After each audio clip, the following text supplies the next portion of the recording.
Look! Up in the sky! It's a bird! It's a plane! It's it's it's Anthony Starr giving one of the most mind-blowing performances we've ever seen. With a That's cape. right. Greetings, fellow armchair Imagineers. Tiki here. And Blue Dragon 5. And we are here to talk about The Boys Season 3 Spoilercast. All spoilers, all the time. Dragon, I'm so excited to get into this season. So Dragon, as you know, if you remember, like I've always really liked The Boys. I found I've definitely found certain moments to be pretty damn iconic, the style to be really cool, the cast overall is pretty solid. I've never really been in love with The Boys though. Dragon season 3, holy hell, I love this season. This is this is elite television, Dragon. Essentially, you know what's crazy about this season is that remember, of course, season 1 we have that very iconic plane crash scene that kind of like set the stage for like what Homelander could be as a villain, right? Yeah. And Dragon, that is like the baseline of Homelander this season. Like we are seeing that level of Homelander the whole time. And I am it's just phenomenal. I have never seen a performance like this. I mean, we're talking like Dragon, I think this dude is neck and neck with Giancarlo Esposito as Gus Fring as far as like all-time great TV bad guys. I mean, I am just blown away by his performance. Well, how ironic, Dragon, given that he's in the show, too. of course. Yeah, right. In a very pivotal role, Giancarlo's like that's kind of funny how it puts their And I mean, they literally act against rivalry. each other, Tiki. It's very apt. Exactly. We have Atomic Beast.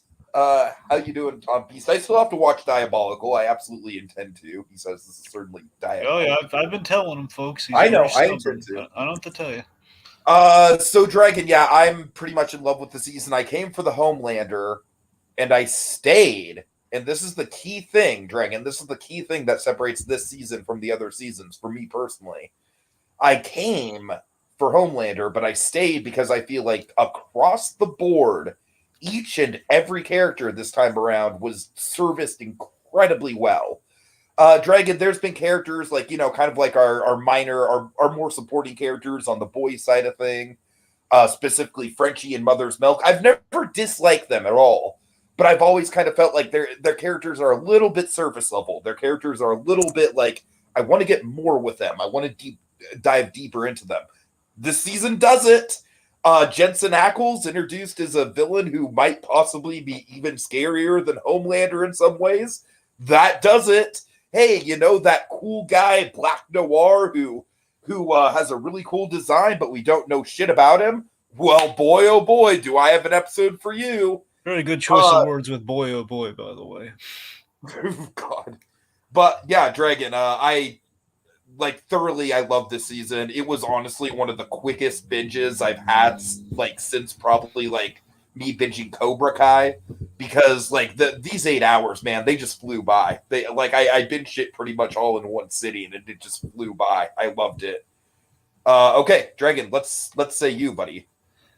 Yeah, I'll tell you, man. I've always I've been head over heels with the boys ever since the first season, particularly with it's the moment that we killed Robin is like, okay, this show is going to be something special, and it's gone to so many. It's just gone so far, you know. And again, the thing with the boys is I never cared for the boys. The boys comic was just relentlessly dark and Very shocking, kind of. nihilistic from what I've heard. Yeah. Yeah, the show is very much, at least in my opinion, from I've read the boys. I've read just the but usually what I do is like by comparison per the season of the boys. I go back to the comic and I see, how it stacks up. I haven't done that really for the Soldier Boy at all because remember he kind of popped up here and there in the boys that I did read because again they're kind of pulling from here and there. It's not a straight line, but the Mm-hmm. boys does have an ending, and I'm sure I haven't gotten to this point yet in the boys. The boys does have an ending. I'm sure that's probably where it's going to end, at least roughly an approximation to where the story ends. I mean, the boys, if I'm a betting man, probably would go for ultimately 5 to 6 seasons. I think there are 6 volumes, but again, they're kind of like blending certain volumes. So I don't know if that maybe is going to lead to less or what. And they're going to do a spin off show, so I don't know. Mm-hmm. regardless, yes, I mean, because of that, the boys always kind of like took the root of what is at Garth Ennis' stuff, where I think Garth Ennis, what he not always like brought about, but I think the show did even better in doing so, is that it's about the idealism beneath the cynicism. Like, there's a sincerity beneath the cynicism. Because this is easily the most cynical take on superheroes you've ever seen, ever. And it's graphic, it's gory, it's cursing every which way. Main character, his favorite word's the C word. It's like, Right, right. but yeah, I mean, I tell you, man, season three, the thing I was most hyped for going into season three, obviously, was Soldier Boy. Again, we had built him up, particularly in season two. And Jensen Ackles, who I had watched Supernatural. I love Jensen Ackles when he pops up and things, and they announce like, "Hey, Kripke's bringing one of his boys onto the boys. What do you know?" And he did not disappoint. And of course, me being the huge fan of Captain America, particularly the MCU's Captain America that I am, it seems like such an ingenious idea. Let's take we've had kind of our Like, basically. what would a real world dude from the 1940s, like in all its un-PC glory, actually be like? Yeah, it's the cynical take on Captain America, and what we did here is we matched him with the cynical take on Superman, which again, the boys holds a place of honor, I think now. Isn't that a brilliant pair up, Dragon? Isn't So I'm that a saying brilliant pair up? it is. It very much is, and again, it seems very much like, hey, let's it's kind of like the whole like people overuse the evil Superman thing, but now we have our evil Superman archetypes in which you can do interesting things. And like the fact that we have Homelander, we have Omni Man, and we do really different things with them, and they're both very compelling characters. And yeah, we can get away with it. And the fact that we had this whole season, thematically this season, what this has over the other seasons, I think story wise, the other season is just great. And the first season is very much, it's the first taste of just kind of like you're feeling out the worldview and everything. You're kind of becoming enamored with Homelander, and then it becomes an obsession by season three. So I love that the theme is very much fatherhood. Where I mean, you have so many parables to fatherhood, and obviously honestly, our main image. Look at it here again, kind of the two father figures and the boy kind of in the middle. And that's the thing. You have like obviously Soldier Boy. There's a huge component there, and we learn a little bit about his backstory and everything. And like we learn a little bit about Frenchie's relationship with his father. Huey with his father. Well, we've already seen that, but that's what I'm saying. We kind of get all these, and obviously Mother's Milk, I think, probably has the standout in terms of like kind of like the fatherly kind of aspect of our story. So I'm just saying. This season, again, in a perfect world, we would have. Well, actually, wait, we did release we did release the boys in June, so it's the Father's Day season. Yeah. Yeah, so it's rather perfect. It all just works out well, and absolutely, I'm campaigning with the rest. Tiki, Anthony Starr deserves an Emmy for this season. He really does. Oh my god, absolutely. Now, to be fair, Emmy competition is stiff because we have this and Better Call Saul. But clearly, though, I mean, if we're gonna give like guys first Emmy, Anthony Starr, let's do it for him. All right, so really quick, Atomic Beast says Mother's Milk has a lot more to do considering his personal feud with Soldier Boy exactly, and which I loved. Ex-wife's husband. I love how that pays off to Todd. It wasn't his name Todd. I think it was Todd. Of course, it's fucking Todd. So regardless, Toddy Boy, he had a big payoff at the very end of the season, which I really at the loved. very end. Oh yeah. Now, they threaded the needle though. He had kind of bits, but they did. pay it off though. Like they built. And I like how at first it's like this guy seems decent enough. He's yeah. trying to make nice. Like he doesn't know Homelander's like evil incarnate. Right. But he learns. It's like, I don't blame Mother's Milk for being disgruntled with him, but he seems like a nice enough dude. And he doesn't. It's not really personal with Todd. It's just more of like, Todd, what are you doing, man? You're killing me here. But no, oh god. Anyways, okay. And then Tom Beast also says, personally, I actually believe Soldier Boy might have hated Vought run by Nazis and wanted to blow the whistle until the Black Noir reveal that the monster he truly is. Yeah. Until you reveal like just how monstrous that guy is. It's like, would he have been like? Would have been? Oh, so run by Nazis? All right, whatever. Like he probably would have been that. Pretty much. Nazis, are they hot Nazis? Okay, let's do it. Oh god. Which apparently, ultimately. Oh, he would have been for Stormfront. Yep. Forget Stormfront. All right. So with that in mind, Dragon, you want to just dive right into the episodes? Yeah, let's do it. Okay. Episode 1, Payback. Of course. Jesus Christ, we have to talk about the scene. Okay, well, first I just want to say Payback, of course, named after the name of the team we're going to get revenge on later in the season. So, anyway. Sure.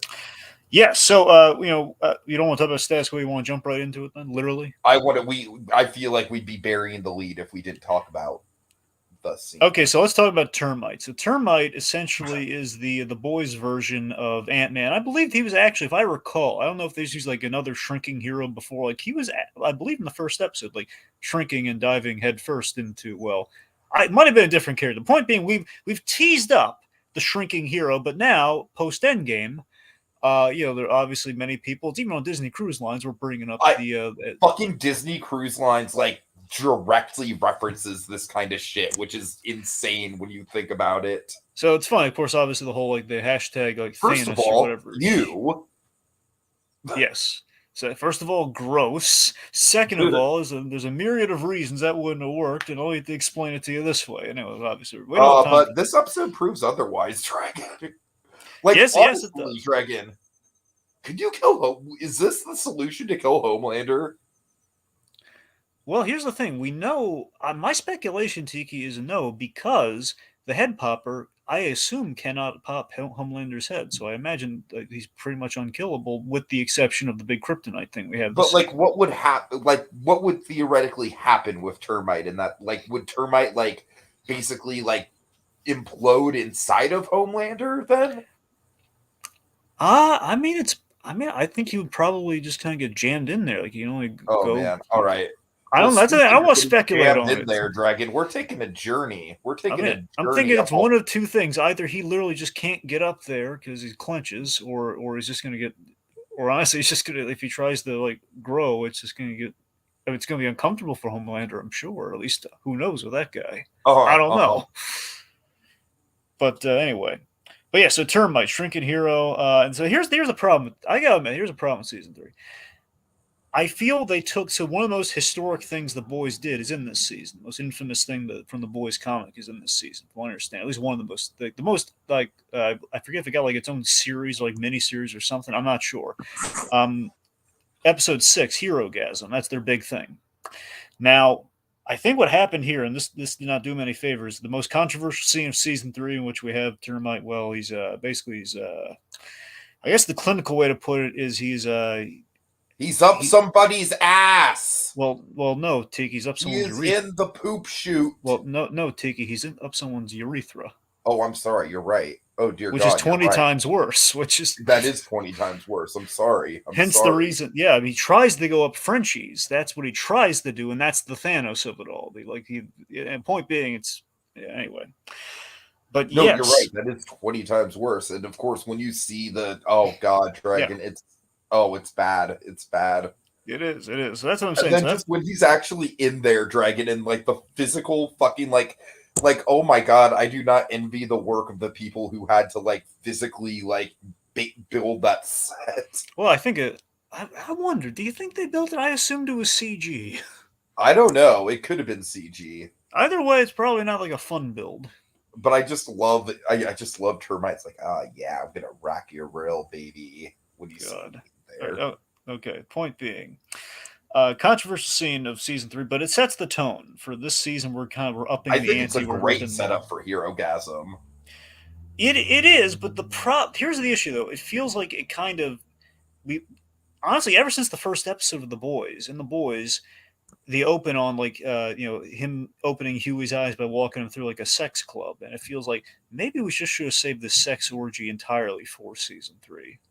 Maybe like I'm saying by doing all the sexy stuff at the very least with a group setting, perhaps we've deflated the balloon. I think ultimately that's kind of what it's not that Herogasm isn't still effective or still like debauchery incarnate, but it just feels like mainly why we're talking about it now, it feels like even if we just still have it feels like we kind of peaked early in the season, with a sneeze in this case, with that, and then also with the octopus, which will the octopus thing is just I don't know. The octopus thing is a thing itself. I'm saying this is given how sexual it is. It feels like man, we up the shock factor. How are you going to top that? Followed by the octopus. It's right. It's literally like every other episode. Yeah, and honestly, Hero Gasm I think is an amazing episode, but not necessarily for like the sexual part of it, just because it's a great showcase for Soldier Boy. But we'll get there. Yeah, and also it's a great episode. I'm just saying for like the thing from the book in that regard. But anyway, Also, honestly, I mean, part of me feels like, I mean, I think it's something it's on brand for the boys, but it does feel like the whole like urethra thing is like a little bit too far. Maybe went a little bit too far on that one. I don't know. Fair enough. I kind of wish it was just like, hey, And yet you love the octopus.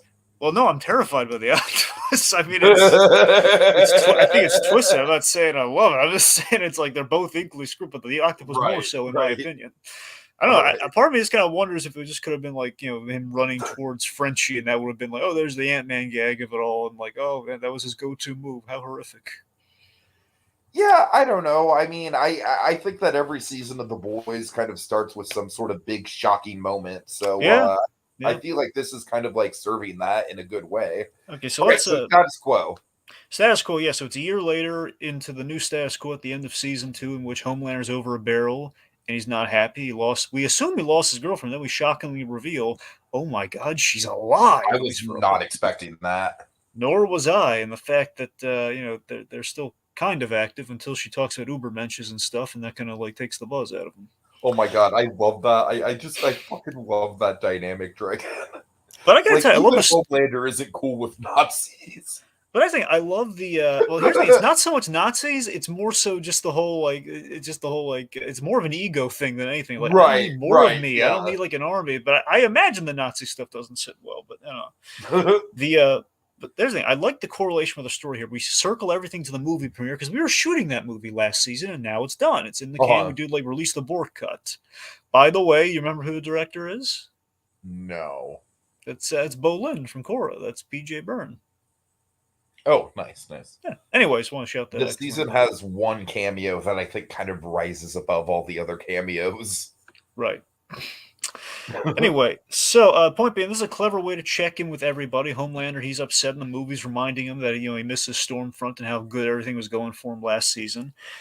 And and more so, people are kind of questioning him in the press junkets about, hey, what about your girlfriend? Which again is always a sensitive issue for him. He's feeling kind of more lonely than he ever has before.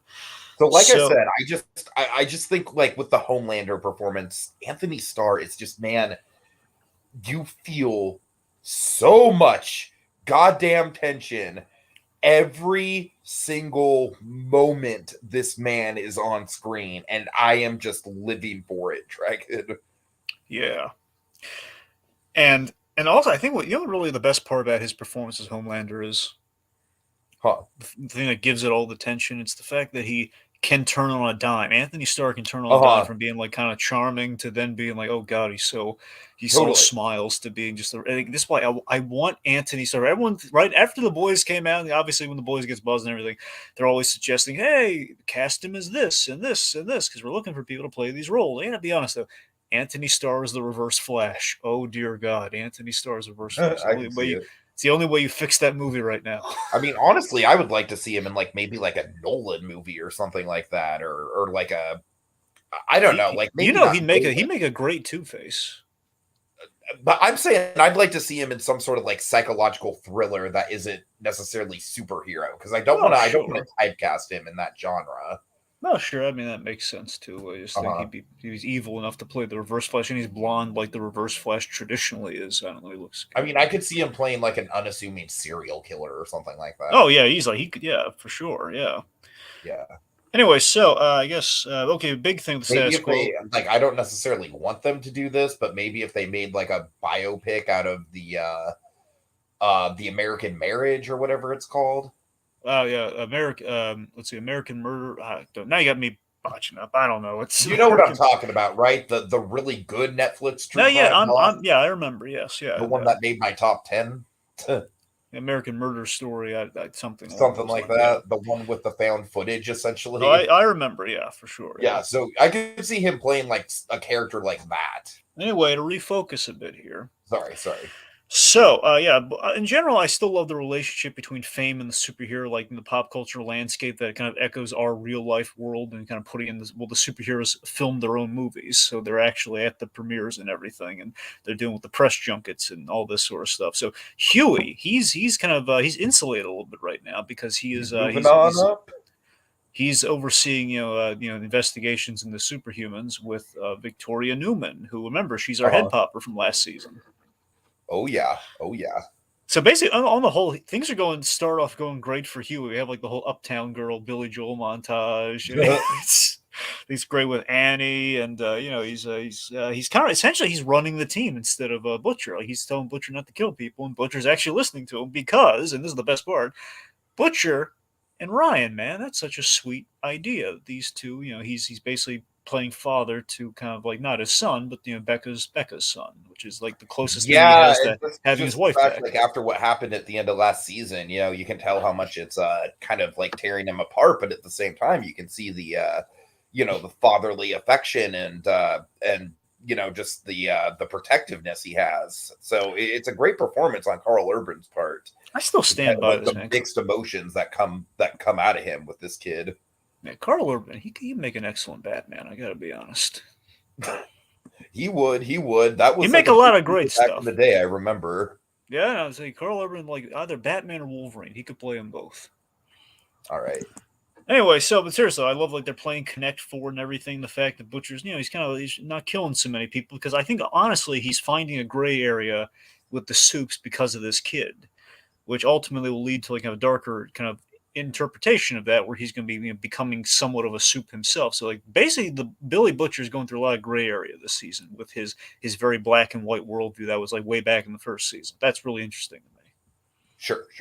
So, biggest thing this season we should talk about, and I guess everything else was kind of fold in other parts of the episodes we're going to be covering. Temp V, V24. Yeah, this was Dragon. I was worried about this because once you start, basically it's kind of like the Incredibles paradox, right? Like, and if everybody's super, nobody is. If I recall, this I think they did a really good job, like only focusing on Huey and Butcher for the effects of it, and just kind of like essentially Dragon. What I was getting out of this whole thing was it was kind of like a big allegory of like kind of like the addict taking the other person down with him, and you know what I mean, kind of like the Jesse and Jane sort of dynamic. Yeah, for sure, yeah. I'll tell you, I love again Giancarlo. He blows me away. I think I'm going to go off on a limb. I think because we kind of wrote him out of the show this season. I don't think he's coming back. Thankfully, he's not dead, but I don't think he's coming back. I mean, I wouldn't be surprised if we see him again, but I don't think he's coming back in any sort of prominent way. Yeah, because it'd be like in the first season, he'll show up at the very last episode. Like if he does it, it'll be like a cameo or something, like very small. That's the thing. I love that he's acting the heck out of this, and again, he's playing off of Jim Beaver, another Breaking Bad alumni, who was who was big on the Supernatural show. He was Bobby Singer, named the same character here. Just the fact that they're so weird. I know. And again, he's named after a real guy who produced Supernatural. That's why he's called Bobby Singer. Oh, the levels. Regardless, Stan Egger, he voiced this before about when he has big scene with Homelander. Like the only person who intimidates Homelander was Stan love Egger. how he specifically cites that. Yes. Yeah. So I love that. Here, we call out this season. So in general, and then we kind of transitions from being intimidated by Stan Egger to Soldier Boy, which is really interesting. But I love that with Dakota Bob here, as we now call him, who's running for president. Good old Dakota Bob. Yep, good old Dakota Bob. And Giancarlo. I love Giancarlo saying, "I hear they're calling you Dakota Bob." Oh my god. Anyway, so basically, we kind of echo the sentiment he had last season about Vought is a pharmaceutical company, not a superhero company. He voices his discontent with that, and he basically in 5 years he wants out because Vaught's wants Vought to be defense and big pharma essentially. And V24 is the dream of like the controlled superhero, basically an army of soldier boys that would only be super for 24 hours. So what army of soldier boys, Dragon? That sounds like a fucking great idea. Yeah. But still, though, in control, like how much damage could they do in 24 hours? I mean, still probably a lot. Know. I would say I like the logic of like how he's basically it's like the ultimate way of selling the weapon without having to deal with the ego of placating children who kill hookers. Essentially, is what the boys are. Well, not essentially is what the world superheroes are in the boys. All right. So yeah, absolutely. So yes, that brings us to Carl Urban and his scene with Anthony Starr. We do kind of a Daredevil Kingpin thing this season with them, which is really great. Where they only have Oh like no, you're very right. It is a really, really good stand. It's like, okay, like here we go, right at the start. It's like this is almost kind of like a thesis statement for their dynamic in the, for the rest of the season, and I loved it.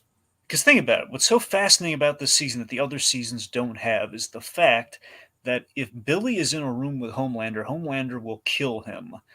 And especially once we take the video blackmail off the table, it's like, yeah, he could. So that's like because of that, we have to find a creative way to not have him in scenes with Billy. So he I mean, we don't know full on. I assume he hallucinates him in that first scene, and they only have like 3 scenes in the entire season, but very like it's like for each act. It's like the thing that tees up. He's going to need that V-24, the big fight, and then the big final fight that we're kind of seeing before us here in the image. So it's all. I love how calculated that is Sure, of a sure. move with the 3-act structure of our story. It makes everything play really well. Okay, that brings us to episode 2. Okay, and then also Huey knows about the head popping. Yes, yes. Well, Okay, yeah, he's on the trail and he investigates in the second episode. Yeah. all right. Tom B says Stan supervised the Soldier Boy capture, but never thought payback would be brutal to their own allies. Yeah, he never thought they. He thought they would. He didn't know they would be that incompetent. I think Uh-huh. they're like shooting their own guys. He's on your side. Oh, sorry. I know, right? Jesus Christ, we'll get to that. Yeah. So Okay. okay. So, So yeah, the only man in the sky. Dragon, honestly, this is probably my least favorite episode of the season. Like it's really? good. It's good. It's solid. And honestly, it ends in a really, really good way with with the Homelander thing. I just feel like it was kind of like, we're just kind of building up stuff before then, Uh I don't know. I just feel like it's kind of like just sort of like Dragon, honestly, it's just the fact that I really love episode 1, or I think episode 1 is just a great kind of like return to form. Episode 3, I really love. So honestly, it's not my least favorite of the season. I just think it kind of gets lost in the shuffle a little bit. I'll tell you why I'm surprised because this episode has a thing I thought you go gaga for. We actually go to Vaughtland. Okay, Votland is literally the same theme park that Succession uses. Really? Are you sure about that? I'm dead sure about it. How Yes, did I you looked find it that up. out? Oh, you looked it up. Okay. Yeah, I looked it up. It's Six Flags. Six Flags Great Escape. That's funny. They mentioned Six Flags at the end, Uh-huh. end of this too, so that's kind of funny. And also because Vought and Succession, like honestly, like I feel like there's a few mirrors of Succession going on here in Oh, this for ship. sure. Again, with the whole VOD is like the Disney Amazon Yeah, conglomerate. yeah, and then also like specifically like Stan Edgars gets called out like live in a press conference, just Yep. like Logan Roy. Yep. Spoiler alert, but No, no, no. Yeah. L to the OG. All right, all right. Bring it in. All right. Okay. The point being, our guys they're going to look. They're trying to find Soldier Boy so they can find what they've heard is Maeve, by the way, Queen Maeve gave home is basically helping Butcher on the I side. really like that Maeve in this season. Is she doesn't have a ton of screen time, but every time she does show up, she's very relevant. Yeah, she has more of a key role here than just like, okay, we're waiting for Maeve to do something for the whole season. Right, In this right, case, right, exactly. she's doing very helpful things. So basically, they're looking for the BLC Red, which essentially is something is the gun that assumedly killed Soldier Boy. And that's what they're looking for before they find out that Soldier Boy is actually alive, and he's now the BLC Red, the incarnate. Uh-huh. So anyway, so they're tracking down Soldier Boy's posse, and Mother's Milk, who's basically retired from the boys, and the tragedy of Mother's Milk is that he did all this to get back to his family. He's back to his family, but she's moved on. She's found Todd, so it's kind of a God complicated. damn it, family. Todd. Honestly, just the fact that his name is Todd just makes the ending so much worse. Anyway. So, we go to Vaughtland to find Crimson Countess, who basically does kind of the cash-in version of the Captain America Museum, which is hilarious to me. Oh yeah. Yeah, but basically she's like their version of Scarlet Witch. She puts her hands together and she makes like really just giant blasts and stuff. Very powerful, very dangerous, but also just very down on her luck. Dragon, you know that if they ever did a Captain America ride, that Captain America museum would be at the forefront of the queue. I'm gonna write all the letters in the world if it isn't. It's like, are you telling me, Chapek? How Oh my dare god. you? Come on! You have a And Captain Chapek's America just like ride. standing there with his fucking pinhead Larry look on his face. It's like, Chapek, don't you duck behind that chair. Stand up when I'm talking to you, Chapek. I swear to God, you do a Captain America ride, and you don't have the museum as the cue. What's wrong with you, man? Bucky Barnes, he died, and he's never coming back. All right, I'm done. Don't look away. Look at me, Chapek, anyway. Don't look at the shareholders. Look at me. Oh my god. Anyway, sorry. So, point being, and then security just fucking tackles you to the ground. Well, no, I'm in the boardroom. They're not going to tackle me. Oh god. I'm there on merit. All right. Anyway, in this stupid fictional scenario. Anyway, so point being, Kimiko, we kind of seems like a D23 rant to me. All right, fine. I'm moderating the panel. I'm just calling out Chapek. Fine. Point being, Kimiko here, she wants a normal life, ergo the roller coaster, which essentially is the metaphor. She wants kind of like life, and of course, what happens? Bloody mess. Like giant guy in a giant Homelander mascot costume gets blown up. Terrifies the kids eating the cotton candy, reminding her of her brother. Yep. Yeah, so Kimiko this season, I think, is definitely, along with Mother's Milk and Frenchie, like, I think all three of them just get substantially leveled up as far as the character development goes. Absolutely, yeah. I love the stuff that we do with her a little later on with her losing her powers. Yeah, which is really interesting. Oh, my favorite thing with Kimiko this season is I love that she dreams of singing. I love that she loves song. And, of course, one of the best so goddamn...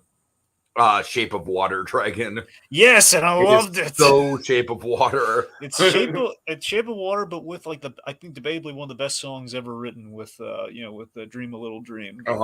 Initially, and then it goes into like I Got Rhythm song, which is also really good. Anyway, let's see. The choreography in that segment was fucking outstanding. Absolutely. Oh God, was it? Yes. All right, let's see. So it's Homelander's birthday, and it's so funny, Tiki. Did you tell me you caught this?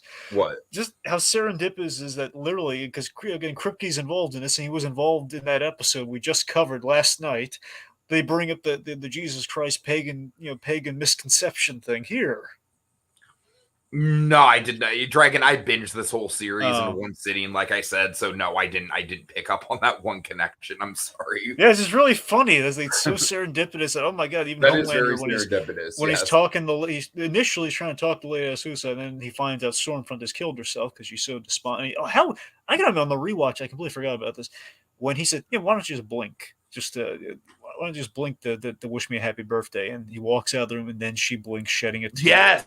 Oh my god. Yeah. That's what I'm saying. She's a Nazi, and she's quite horrible, but I feel for her. But yeah, that scene on the ledge, man, that it was some intense shit. Like with Homelander just being the most apathetic fucking son of a bitch you could possibly be in this. And just like, hey, where's your follow through?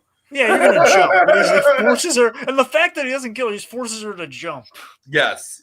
And there's no turning back. It's like the plane. There's no brushing that off. It's like, nope. The moment you see the monster, if you're a civilian, you can't report. Like no. Exactly. So that was a truly terrifying moment, I thought. Oh God, yeah. I'm so. It would have been amazing if he like played off like, see. I told you have stuff to live for. It could be that bad. Let's get you down there. God, no. But no. So the way they did it was great. So Butcher finds gunpowder and he takes the Temp V for the first time and it kills him. Yeah, very satisfying. Yep, with powder. But also kind of like, oh no, Butcher, what have you become? Yep. And again, I love that the Butcher was actually thinking, you know what? I'm actually good. Huey's on the phone, and then Huey tells him when he found out Victoria Newman that not only is she the head popper, but she's Stan Edgar's secret daughter. Bum, bum, bum. Yeah, I love that. That's basically just Butcher just being like, all right, let's get into high gear. Yeah, because he's needed now, and all the peace times. This is a knife. Yeah. Sorry. Well, a butcher would say something twice as foul. I just Plus, think again, that that's accent just totally came out as Paul Hogan. well. Also, that's the thing. He's English, not Australian. But yeah. I know he seems so Australian though, just in his personality.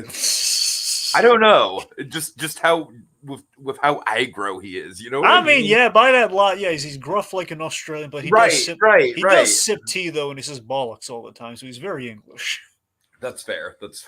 Anyway, let's see. So, I love that Mother's Milk had to assemble that Vought Tower playset, which is so bitterly ironic. Like, oh, he's got to build like all the 7 stuff that his daughter likes. Uh-huh. All right, let's see. So, Homelander, which is the his daughter liking the 7 that's definitely like a a good kind of like he will remember this essentially. Yeah, absolutely. Planting a seed for sure. Yeah. All right, so Homelander's birthday again here. It's basically I think my favorite my favorite sassy Giancarlo line in this season is when he says, "Well, it's your party and you can cry if you want to." He's quoting Oh my god. Oh my god, he's quoting That's Leslie. amazing. He's quoting Leslie Gore to Homelander, "Stand anger so cool." Like, I'm geeking. I just love like this human guy until Soldier Boy entered the fray. He's like the only person on Earth who intimidated Homelander, could talk down to him. Like, because again, there's a father-son dynamic in there. He just calls out how petty and childish he's being. And anyway, so at the end of the episode, Homelander he basically has this big meltdown where he says, "I am better." And he's drifting closer to the end of the season where he's starting to curse in public, and these things, like the real him starting to come out, and people aren't necessarily put off by it, which is troubling.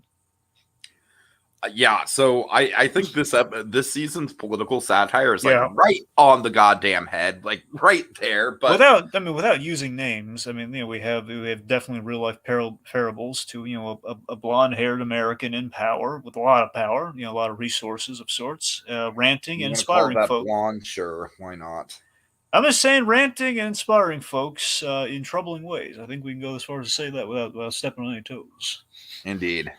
But honestly, Dragon, I feel like the times have been like so fucking goddamn insane, and it literally feels like I am living in a fucking civil war, and I hate it. And so I think political allegory like this needs to be on the nose. I think we need it to be as fucking... I mean, when your guy wears an American flag, you kind of have to, right? Yeah, right. All right, that brings us to 3. All right. This is my favorite episode of the season. I mean, it's good. There's a lot of 7 is a close contender for sure. It's a close contender. But this, I mean, Dragon, yes. Again, I think we have to talk about the scene first, or else we're going to bury the lead. All right? Do you mind? All right. Okay, let's do it. So, because I think it's truly the most horrifying thing that this show has ever fucking pulled off. I full on agree, dear God. Okay, so the Deep, we're always doing. Let's just say we're always doing fishy things with the Deep. Yes. Yes. So the Deep's fascination with real. You know what's funny though, if you think about it, there's always like a theme to the. There's a theme to the marine life per season. I wonder if you're going to keep this going, because think about it. The first season was dolphins. And lobster. God. And there was a scene with a lobster, but primarily he got in trouble because of the dolphin thing. Season 2. You had the whale. You're right.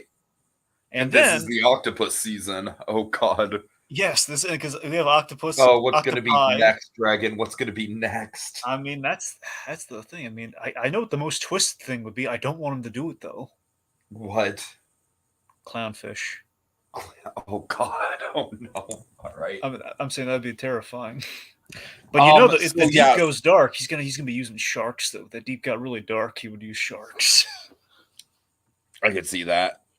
So this is just Jesus Christ. I mean, Homelander does a lot of horrific, violent shit this season, but this is like probably the most straight up evil thing he does. I agree. Oh dear God, it's just the fact that he basically. I love it. It's such a petty thing too, because the Deep went on before him. Because of scheduling, just one time, and he's filed this away. And basically to reestablish dominance with the team. And again, the idea is this parallels Soldier Boy, when Soldier Boy is like just basically abusing his team when they're either meeting him to his level or maybe on have the potential to maybe rise above him. He has to tear him down, so he basically forces the Deep to eats sea life, living sea life. One has to watch it because we're seeing like Ashley eat the seafood and everything, and then Yeah, I thought it was just gonna be the lobsters, Dragon. I thought that was gonna be it. I thought we were just gonna get like some, like, you know, some intense close-ups, and he's like, "Oh my god, that one was my friend." I mean, regardless, I thought it was maybe going to be a thing where it's like, hey, by the way, this whole thing is it's so funny. In the comics, like, there was like one time, it was never this horrific, where Aquaman, they kind of called out the fish thing, where it's like, Aquaman, what are you doing in a seafood restaurant? What? I mean, I can eat seafood. Oh my god, that's great. That's great. It was like a really fun, it was like a mundane situation. Like a very, very, very, very light version of this. That exactly. is like the Archie Comics version of this. Exactly. So that's what they did with Aquaman. So I don't know if maybe that was the seed of this idea or not. I mean, The Boys was written before that, so maybe, but they've never done anything like this in the comic. I don't think so. Deep, eat fucking Timothy. That is like, oh, I love the way Anthony says. He just says it so mirthlessly. Eat effing Timothy.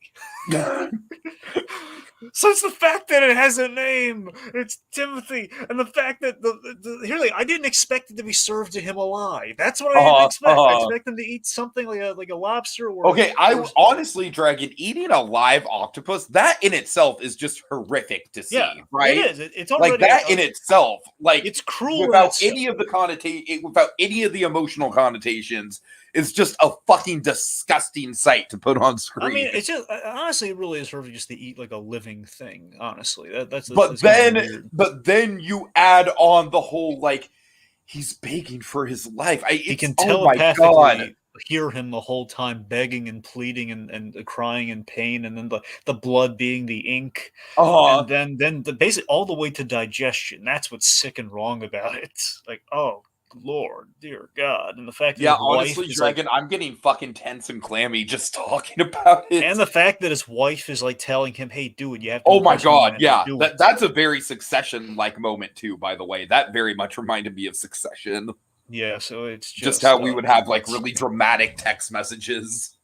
So the Deep is very much trying to get on Homelander's good side, and you see the lengths of which he goes to do that.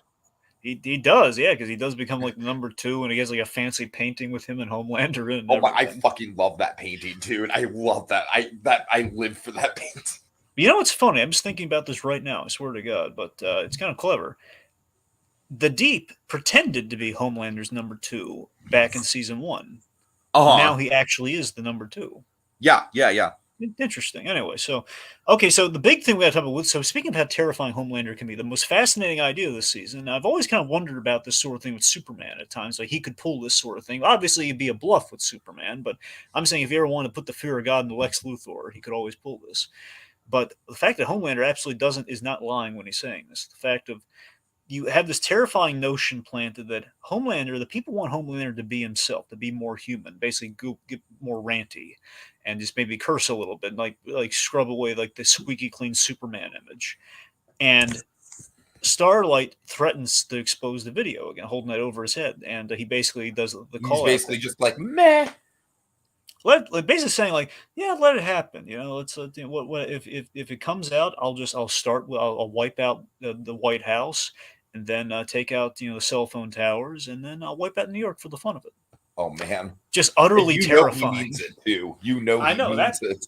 And he just has that really chilling line of, look, sir, I'd prefer to be liked by people, but you want to throw that away. So basically, he got out of the blackmail in the most horrifying of ways. Mm-hmm. Yeah, so that's a terrifying idea that again is a foreshadow to the very end of the season, where the rules are out the window now. He's again, if he has one bad day, it could be the end of humanity now. Exactly. So on the other side of the coin, we have the flashbacks, which I honestly think are equally compelling. I love how we take a break from the flashbacks, so Butcher, who's like feeling the effects of temptation, can throw up. Very much a that. Cusco kind of stopping the movie in the middle of Emperor's New Groove. I Kind love of that. I thing. love it so much. We have very interesting flashback devices this we season do, between yeah. this and episode 7, which we'll get to. I mean, episode 7 is obviously the more interesting flashback device, but I really like this one too, just because I really love seeing this world, in the past and just kind of like all the costumes and stuff. Like, I just think it's really interesting world building. And, like obviously episode 7, it's brutal. And in some ways, the way they do it makes it more brutal, but in other ways, the way they do it makes it soften the blow.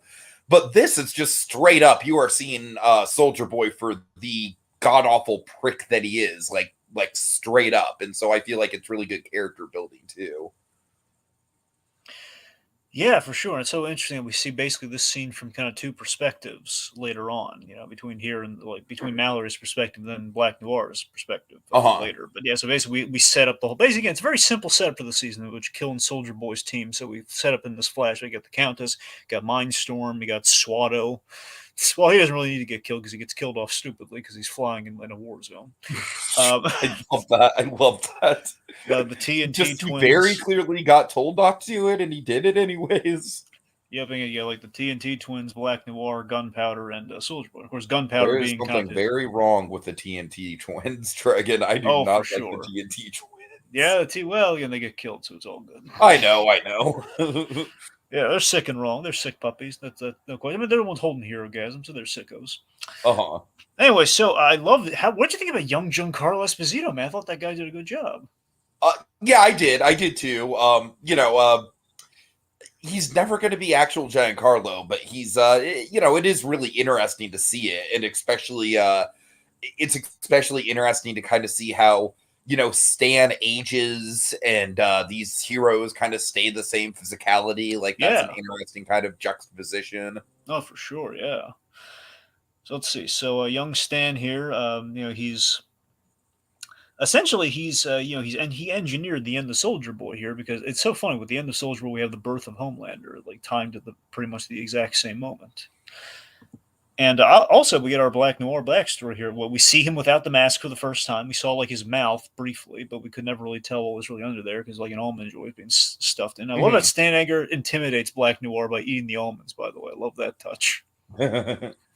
So, yeah, this is the fact that I love the fact he doesn't want to wear the mask. I completely forgot about this until the rewatch, Tiki. He doesn't want to wear the mask, and the whole reason for Black Noir's costume is to capitalize on the G.I. Joe fever that's gripping the 10-year-old crowd. That's the whole reason he's dressed like that. And the other reason is they want him to hide the fact that they're going to call him Black Noir, and that people are going to be okay with that in the Southern Belt, so long as he isn't actually black.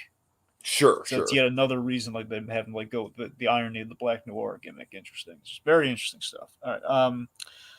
Okay, let's see. So I haven't seen if there's anything major after eating Timothy. Oh yes. The A-Train stuff. We kind of start the A-Train stuff here.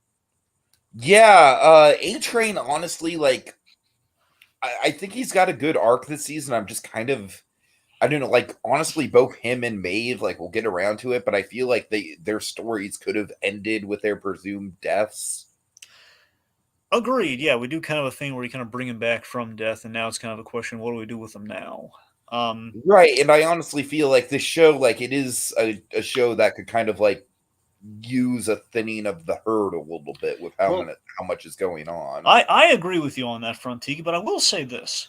With A-Train, the way we bring him back, though, we do add kind of a really sad kind of like we added like a sad layer to how he got brought back, though, which I think is more interesting than what we did with like Maeve. we'll get into Maeve when we get to it, but I'm a little bit more bitter about that one than I am about A-Train. Right. Well, in general, but before we even get to that, just A-Train in general here, he's trying to rebrand, and basically the whole. I love A-Train's story this season. I find it fascinating. That was like the guy rooting for, yeah, kill A-Train, yeah, kill that prick, yeah. No, he easily becomes one of the more sympathetic of the 7 by this season. Yeah, it's the fact that he's lost his powers essentially, but they keep him around for marketability, and like Homelander is fat shaming him. Very aggressively, by the way, too, with that milkshake. Yeah, like, F you, man. He says, what did you say to me? He's like, laser eyes come out. How freaking terrifying was that? I mean, that was like the first time I'm feeling a twinge of sympathy for A-Train. Like, dear God. But yes, the fact that he's getting in touch with with his race here, like I love that our black writer character says like you don't really care about black people. Basically, we made A-Train O.J. Simpson, which is fascinating to me. Uh-huh. Anyway, so we have like the Blue Hawk thing, which obviously Blue Hawk, we'll get the Blue Hawk moment later on. So let's see. So Butcher, sorry, Butcher. He kind of brooms off the kid. He kind of brooms off Ryan for his own good because he's feeling bad about himself, and he just kind of like tells him like basically it's like kicking the puppy to make him go home, and it's really sad, and it's going to have big ramifications for the end of the season. Like Ryan, I love how you don't really even see Ryan until it matters. It's like they pretty much just kind of like put him, they put him on ice for a while, story wise. Absolutely, yeah. And Frenchie's making a deal with Nina in order to find sorry, in order to find Soldier Boy. Yes. Uh-huh. Oh, and Homelander's now dating Starlight.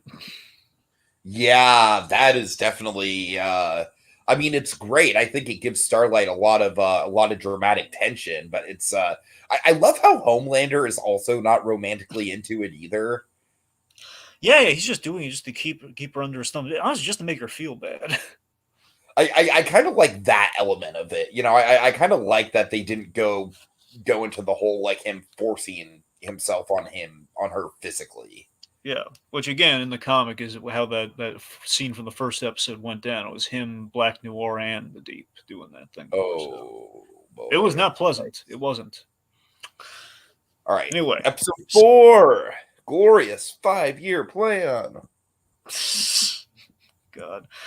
All right, let's see where to start here. Oh yes, we have the Soldier Boy disco, which is really funny. Yes. Oh my God, Jensen Ackles is just killing it, Dragon.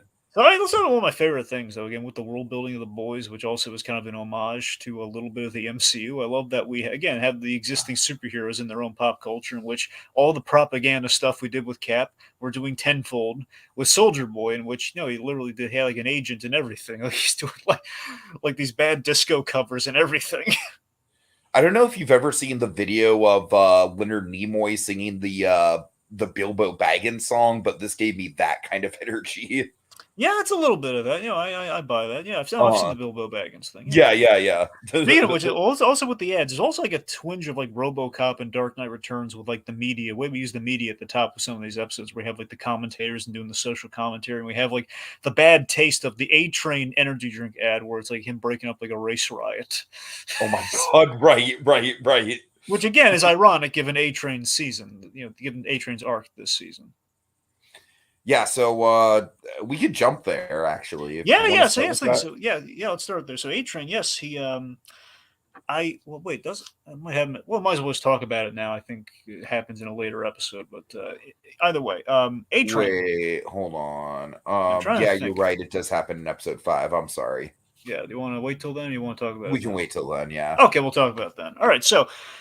Newman, she turns on her father per a deal with Homelander for again Compound a V. very, very Succession-like scene. I think she does it for the good of her daughter, it seems, but still, like making her daughter a soup against her will, though. It's okay. The scene of her daughter taking the Compound V, that is honestly like up there with disturbing moments, just because like that kid actress, man, she sells the pain.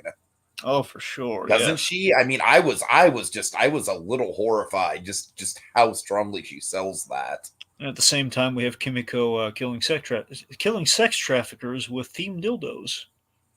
Yes. Yes, very horrifically, I must say. But I love the human. Here's like we do that. And it's very broad, but at the end of that, though, we do have a genuine scene of pathos where Kimiko feels bad about how her ferocity and her powers are scaring the poor sex trafficked workers. So, Drake, I'm going to put one thing on the board as a potential nitpick for this season. I really do love Frenchie and Kimiko's connection this season, and I think it's definitely the most fleshed out it's ever been. I really love the one moment between them with the, you know how I feel about platonic friendships, Dragon, god damn it. So, I love Kimiko's whole, and don't get me wrong, they could turn romantic, but I love her, like, how he views him more as family, and it's deeper than any sort of sexual thing. And Dragon, I don't know, god damn it, that fuels my platonic want. But anyways, Look, get off the platonic thing, man. Sometimes it happens, sometimes it doesn't. I'm Okay. just saying it's rare to see. It's rare to see it like like actually written well. Yeah, at the very So least, they're taking it slow here. At the very right, right, least, right. it's unfolding naturally. I think. Sure. But anyways, my point is, let's see. So with this episode, we have Nina, little Nina, Dragon. She is probably like my one big nitpick this season, just because I feel like her storyline gets a little bit repetitive. She's basically just an obstacle for Frenchie, and I agree. She is very much for the plot of like, okay, well, we need a Russian we connect. need Frenchie to not be in a certain location, or we need him preoccupied, or we need a reason to keep him and Kimiko apart. You know what I mean? Yeah, we need a reason for him not to be at Herogasm, so we can make the joke that Frenchie's not a Herogasm. We don't have to worry about like what the heck Frenchie would do at Herogasm. Oh my god! And so they have the running gag of, oh man, Frenchie would love to be here. So, regardless, but yeah, I'm glad we're on the same page about that, though. I certainly don't think it's a crippling issue with the season, but I do think it's like the one time where it's like, oh, that is a very writery thing to do. It just basically feels like, okay, well, we need the boys to, like they did in the comic. The boys do globetrot for at least an arc in the comic, which I assume is Russia. I think it's for Soldier Boy, but I can't really And Dragon, recall. of course, we're fucking going back to Russia after spending all of Stranger Things 4 in Russia. Yep. So, anyway, so something we should mention though before the Russia stuff any further is presumably Giancarlo's last scene, very effective scene he has between him and Homelander, where he just has that great kind of like the father, and again this parallels the whole like Soldier Boy and his father to a degree, where it's like he basically is disappointed in him, and the whole like I love this though. He's like Dragon. Yeah. Are you saying that Edgar's is not proud of his boy? He's sure not proud of his boy. There we go. With the Proud Boys, it's particularly relevant. Okay, no, seriously though, I do love that Edgar here. He basically, and Homelander's impressed that like 80 over 60, you're not perturbed by any of this. And how was I ever scared of you? And he just calls out, well, you remember this, you'll have no one left to cover you because now you're running everything. It's like the whole father, trying to succeed the son, or the succession of it all, if you will. Sure. Or the son trying to succeed the father. And yeah, we tee up the point. Basically, we're teeing up the point of no return for Edgar, warning him that if people see, if the moment you snap and you reveal who you are, people are gonna turn on you, and no one's ever gonna love you again. Which again is the mistake on Edgar's part, assuming the world has integrity. Which I love that for a second. That was his undoing. He thought like, no, the world's not going to take to this madman, and ultimately, well, they kind of do. You're not and it has the perfect line, the perfect burn before he goes out. You're not a god. You're simply bad product. Oh, I love that. Yeah, it's so cool. And it's almost kind of like a meta Gus Fring crossover too. Yep, and it's a blue chemical too. Which Oh, anyway, God. that had to be it. I wonder if that was intentional or not. The boys in Breaking Bad take place in the same universe. Yeah, well, so I've told you about the blue meth making a cameo in The Walking Dead, right? Maybe once. I don't know. Maybe. Yeah, it pops up in Daryl Dixon's bag of loot. Huh. That's cute. So The Walking Dead and Breaking Bad in the same universe. All right. Anyway, so Russia. So they find Soldier Boy on ice, kind of like the Winter Soldier was, like when they put him on ice between missions. Very, very similar to Winter Soldier, I thought, especially with oh my God, Dragon. Just what I love about the Soldier Boy reveal as far as like what he's gone through in Russia. I don't remember if it's this episode or the next one, but I love how it shows how even with completely impenetrable skin, this stuff is still horrifying to go through mentally. Yeah, oh, absolutely. Like, it might not kill you, but it's not going to be pleasant by any stretch of the imagination. Yeah. So let's see. So Huey, he found out that Butcher's been using the tempe, and Huey uses it, and he gets a new power. He can teleport. Unfortunately, he teleports in the most realistic way possible. I like. Oh God, I feel like it's so on brand with the boys. boys. It is. You know what's funny about it though? I'm not knocking it for. I'm saying they And it's on brand with Huey's character too. Honestly, I mean, look, this here's the thing. This power set. I mean, I like that it is applied realistically, which is on brand for the boys. But it's so funny that Huey, every time he teleports out of his clothes. Now, but I really like how later in the season they have like the full duffel bag full of changes of clothes, like they adapt to it. Yeah, sure. Now, what I'm saying is, I like to think in my own headcanon that it's kind of like revenge, like cosmically revenge for him, cherry bombing Translucent. Because remember, Translucent's whole thing is essentially without the uniform, he'd be invisible and perving on ladies fully nude. So it's kind of funny that that's kind of Huey blew that guy up, so now he's kind of taking on his abilities somewhat. So also, big reveal, big thing on the table here is the BLC Red is an ability that the Russians put into Soldier Boy. So now he can basically, when he gets all the PTSD that he's pushed down, all the frustration, all the emotions that the old 40s, like, I don't talk about my problems, has been shoved down. Right. Whatever overwhelms him, or the PTSD every time he hears Russian music or Russian disco music happens, it bursts out, and this VLC Red essentially is almost like a red kryptonite or a kryptonite itself that zaps Compound V out of the body. So Kimiko loses her powers. Yes. And then Homelander. Dragon, there were a couple times this season I was scared they were going to kill her off. Yeah, I thought she was dead. Honestly, I thought she was dead there, and I thought A-Train was dead where we left him. So yeah, we almost. And I also thought that it was a very real possibility that Nina was going to just straight up axe her in the hospital. Yeah, it's possible. Once she didn't have her powers, I was kind of worried about that. Yeah, for sure. I mean, I thought she was dead before she could get her out of the hospital because, she was like, I wonder if she was going to die in the car. I mean, how gutsy that'd be if they did that.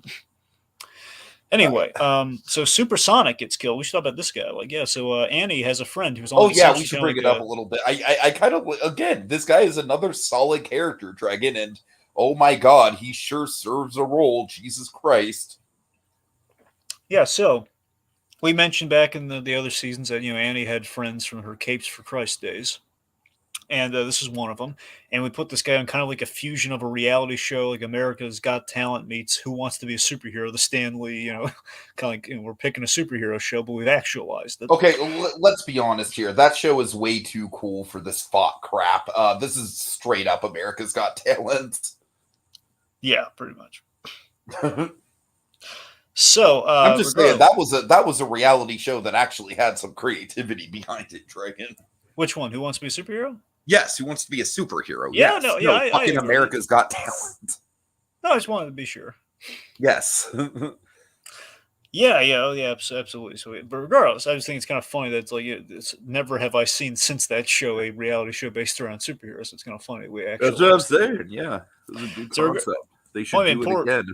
Yeah, they should. That third season was pathetic, though. They did it with kids. It's not the same. Oh, ooh. It's like a Kevin UK Smith thing. Should host it. Oh, yeah. Yes. Yeah. Yes, he should. Yes. I'm just saying. I feel like that'd actually be a good avenue for Kevin Smith to go down. Yeah, I agree. We've seen him on game shows before. Oh, by the way, Dragon, I am tempted to do a Clerks 3 screening with him. There is one in San Francisco, and I am tempted. You should totally do it, man. Yeah. Yeah, I should. Yes, I know. Yes. I've been to a Kevin Smith screening. Yeah, I should. Yeah.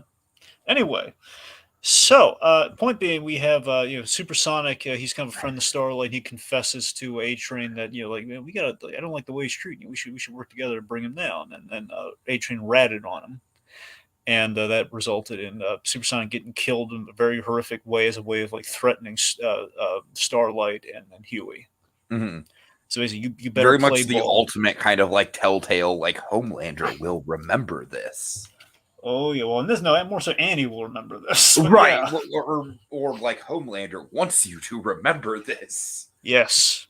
that brings us to episode 5.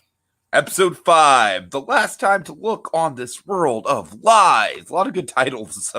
I think some of them are pulled. I know one of them is pulled from Starlight's song. I think this one is too. I don't know. Yes. So big thing we should talk about. So MM and Butcher again, really personal story for M. We should talk about the MM part of this season too. So we learned that yes, totally. So MM is a really huge component of the season in conjunction with the Soldier Boy story. And I love everything about it. MM's already a good character, but over since season 2, MM's really blossomed into being a really good character. I don't necessarily remember a lot of him in season 2. I do remember in season 1, I was a little down on him just Well, as that's the far as like. thing. So Go season ahead. 1, we didn't really have much. Season 1, we didn't have much to him except okay, he's a Yeah. tough guy. And then season Right. 2 Right. was we started to tee up all the stuff that we do this season, where we said his we mentioned his father, not his grandfather. We talked about his father fighting all his life, like basically dying over the typewriter, and he had fondness for Uh-huh. his father. So we mentioned that, and we teed this up, and now we get the full story here. That the reason his father obsessed over Vought was that Soldier Boy in a black neighborhood, he tossed a car through their apartment or their house, and basically killed a number of members of the family, including his grandfather, who saved his life.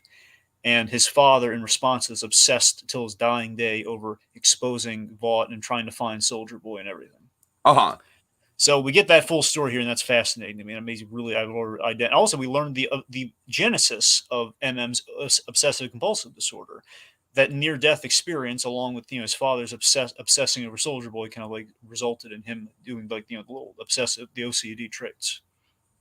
Yeah, so yeah, everything you just said, just like you said, it's a full course fine meal for MM as far as Yeah. character development goes, Dragon. Then obviously there's all the stuff in the home life where he's trying not to alienate his daughter by obsessing over Soldier Boy, Mhm. which he's anyway. And then kind of like struggling to keep it together and hold shit in, even though he shouldn't be holding shit in. And I love how that all concludes. And then of course, fucking Todd. Yeah, and you feel bad for him too, because I think it happens in a later episode. But he punches Todd because Todd's getting a little like Absolutely justified, in my opinion. I mean, yes and no. Todd at that he doesn't know better, but still he earned that punch. He actually earned the punch. Don't get me wrong. I'm just saying in terms of like Mother's Milk probably should have known better, but still I wanted him to punch that guy, so I'm okay with it. Yeah. Uh-huh. I was like, come on, man, don't be so stupid. You need to kind of knock his sense into him in that regard. But seriously, I do love how he paralleled the fatherhood thing with MM, with you trying not to like terrify or like leave a bad impression for his daughter, and Butcher had to leave a bad impression with Ryan, with kind of the father figure thing that he's doing. So I like that. And the fact that MM and Butcher are having like a civil war of sorts here, where he calls out the whole "you're crossing a line, giving yourself powers, and we kill people with powers." Right. How can you do this? And Butcher's looking at it as a means to an end. So that's really, and this episode is where things really sour between them. Where at the end he knocks him out when he had the chance to. He never would have been able to kill Soldier Boy, but the fact that he's going to work with Soldier Boy, which MM would never stand for. So things get really bad between our guys here. All right. So let's see. I think this is where we should talk about A-Train. Yeah, exactly. So yes. Okay. So A-Train. So now that he's got some good, now that he's in Homelander's good Soup graces. lives matter. Soup lives matter. Yeah. God. So A-Train's in Homelander's good graces right now. No more fat shaming, at least for the moment, because he ratted on. And again, it's an A-Train move. A-Train's a real Weasley guy, so the fact that he ratted. It's totally an A-Train move for sure. But what's great is that this time there's severe consequence for him weaseling on somebody. Uh-huh. And I love that. So the fact like he basically calls out the idea that I always loved that A-Train had this good-hearted brother that basically believed in him and helped him train and everything with his speed, and the fact that he's really disappointed in him for being a drug addict and then all doing the shady stuff that he did. And he has an opportunity to like use his standing to be an icon, basically to do things for the black community, and he just didn't do it. And Blue Hawk is the opportunity to maybe change that. So he uses his juice here to, I'm going to make Blue Hawk apologize. So in theory, again, self-serving his guilt, mind you, but still, it's like I'm going to do something nice for the black community. And he gets Blue Hawk down there to he mediates the whole Blue Hawk situation. Has a town hall of sorts. Go well at all. No, it doesn't. So I'm donating $10,000 to the community center. And like then Blue Hawk again, Dragon. I feel like it kind of mirrors Homelander's apathy towards the suicidal girl. He just could not give less of an F because he doesn't think he did anything wrong. Exactly. Yeah. I think the implication, by the way, you can totally tell from the minute he opens his mouth, he's fucking annoyed to even be there. I mean, when the news came on about the death that's basically got everyone riled up, I want to say it was assumedly like a Karen of sorts, if you'd call her that, like some privileged lady saying, and he was going to mug me, and then that prompted like basically curb stomping the guy to death, unfortunately. Right, So right, right. I Yeah, believe that was my take on the scene, at least. Regardless, black community is not happy with him. They're calling him out, and then he says like, why is it a disproportionate amount of crimes and everything? And then he goes like, soup lives matter, and then basically in a rage, with his enhanced strength, thanks to the compound V, he's like knocking everybody around, severely injuring them, including poor Nate, poor A Train's brother, who gets paralyzed, which is just tragic to me. yeah. That's it's. I mean, just Jesus Christ, you can imagine the guilt on A Train there. Yeah, that's what I'm saying. They made me feel for A Train despite I putting him know in the it's like stupid. I really feel like that probably was honestly one of the writers. Uh, I feel like that's got to be one of the writers' goals from day one, right? Is to like have this character who initially like literally does the thing that sets off the course of events, the first horrifying act of the show, and then get you to actively care about him. Absolutely, it has to be that way. I agree with you. Yeah, Yeah. it had to be like a. I wonder how confident they were going to get another season, because obviously there's an ending to the boys. There's like a full thing to adapt. You'd have to imagine that, okay, if we get a season 2, this is absolutely where we're going forward in our story. You know. Uh-huh. So yeah, so A Train again. The fact we put him in the stupid African version of his costume, like Oh my this looks god. really Right, dumb. right. It's like a very desperate plea of like, hey, You know I'm what it gave me inclusive. vibes of? It gave me vibes of like Michael Jordan's comeback. Did he have like a rebrand outfit like that? I don't know if he had a rebrand outfit, but just like the desperation. Yeah, no, you're right. But then in regards to desperation, yeah, oh for sure. Okay, let's see. So okay, let's see. Oh, then we have the first moment here. So Soldier Boy's back in town. He explodes and like the whole we zap everything. And Dragon to pull an obscure hero's character, he pulls a Ted Sprague. there you go. Do you remember Ted Sprague? How late in Heroes was that? It was season 1. I think I do remember. I He don't was the recall the name. exploding man. I remember the exploding man. I forgot that his name was Ted Yes, Sprague. his name was Ted Sprague.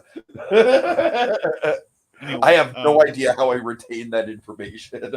Yeah, I have no idea how you retained that either. You forgot about the original. You remembered Ted Sprague. I remember Ted Sprague. All right. Okay. Anyway, no, seriously though. So Homelander, for the first time ever, he is he's scared of somebody other than Stan Edgar. He's genuinely scared of Soldier Boy. And that Tiki, at the end of the third episode, at the end of the fourth episode, when Kimiko got hit, and I realized, oh my god, she's not healing. This is like the ultimate. With the Homelander we finally have something on the board that could conceivably take him out. I got so excited, like, oh wow, this season could be this could be it, man. Wow. Dragon, essentially how I thought the season was going to go is I thought that they were basically not to.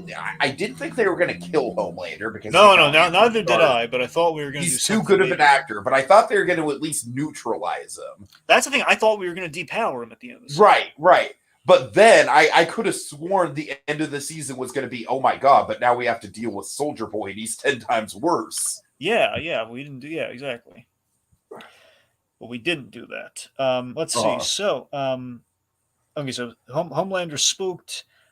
We have the legend played by Paul Reiser, who's essentially playing kind of a more pervy version of Stan Lee and Hugh Hefner mixed together. Right. God. Which is a lot of fun, though. I love him playing kind of like playing into the Stanisms of it all, but like the Playboy Stan. Jesus Christ. It's a lot of fun.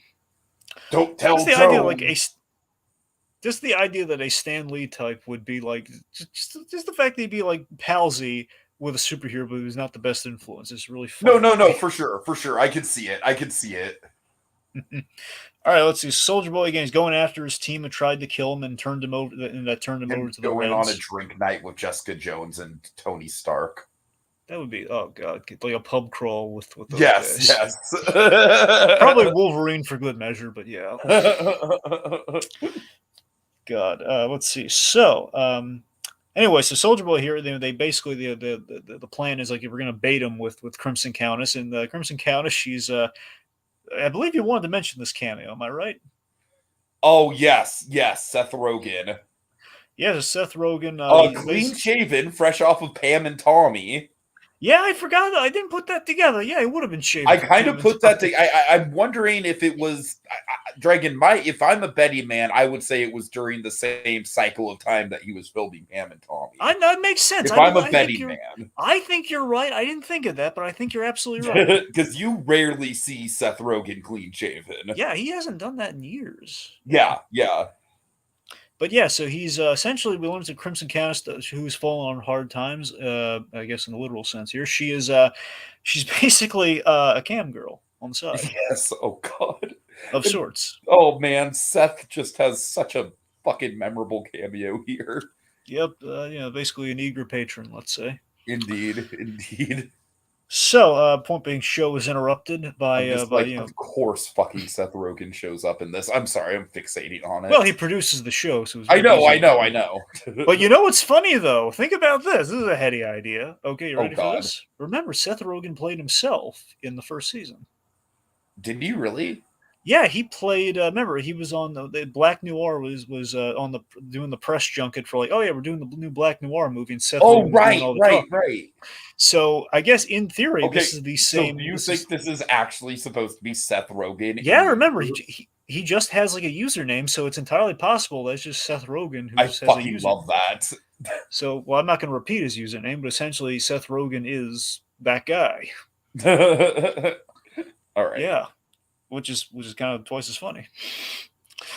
Anyway, so let's see. So we had the musical number here with Kimiko. I've Got Rhythm, which is very well choreographed. I mentioned that. Easily one of probably the top 5 scenes in the season, I think.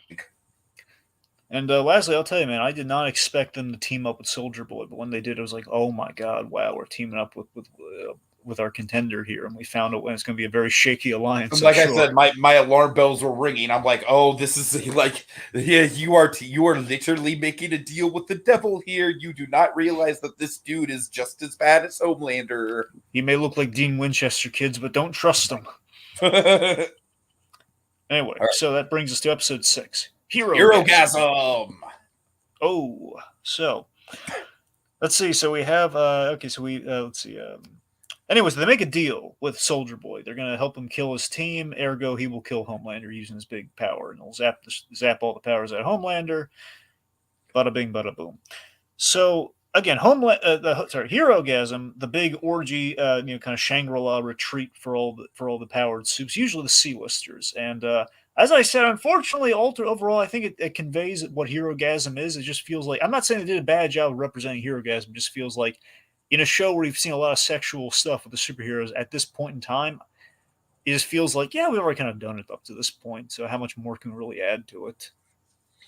I mean, sure. I don't know. I feel like because you're more attached to the source material, like it's a little bit more of a hang up. But Well, it's not even that. It's just the fact is looking at the show itself, it just feels like, it's just more sex. It's just more in a bigger yeah. volume. But like I said, I think I think what makes this episode really interesting isn't necessarily the sex; it's everything going on around it. Honestly, No, you're no, in all seriousness, you're absolutely right about that point, Tiki. And that's the thing. We really should talk about the best part of the episode. So forget the herogasm in terms of the literal sense. Let's talk about the herogasm in terms of the fandom sense here. Let's talk about the awesome, almost Daredevil season 3-esque fight that we have. Oh my god, how amazing is that? We have like I gotta tell you, I got chills. Like the moment Soldier Boy like walked in there and Homelander was there, like oh god, just seeing that money shot of that cape and him with his cap shield essentially, sure. and then like Butcher's there and he's got powers, and then Huey's teleporting in to help out, and it's like almost it's like the Bullseye Kingpin Daredevil fight. It's amazing. Honestly, what I think makes the herogasm thing, like what I think is the good twist on it, is the fact that midway through the herogasm, we literally have like the kind of like atomic bomb going off. And so to see the aftermath of it, I think that's what kind of separates this sexual stuff from the other sexual stuff in the show. You're it's absolutely just right. The really horrific aftermath. I gotta be honest. I don't recall. The thing all I recall in the main thing is like, okay, so basically it's the shocking orgy, which is not really done often in comics, and that's why that's the thing it is. But I forget if there was like a horrific accident, like a bloodbath that happened during Herogasm in the comic. That might have been something for the show, and if so, it was a good call. Yeah, yeah. Let's see. Okay, so Newman, Victoria Newman, she has the real talk with Starlight, where she basically reveals, like, I know exactly what you guys are planning, and that you're working against Vought, and it's the tension of, oh god, is she going to pop Starlight's head? And we do something really special. Aaron, we don't praise her enough because we're always going to Anthony Starr and Giancarlo, obviously, and Carl Urban. But seriously, Erin Moriarty, she's come so far since that season of Jessica Jones, man. She kills it as Starlight, and I love the scene where basically we see Starlight just will not budge her integrity. Like, she just maintains integrity. She won't bend. She won't stoop to Butcher's level. It's like, it's just really good. Uh-huh. Yeah.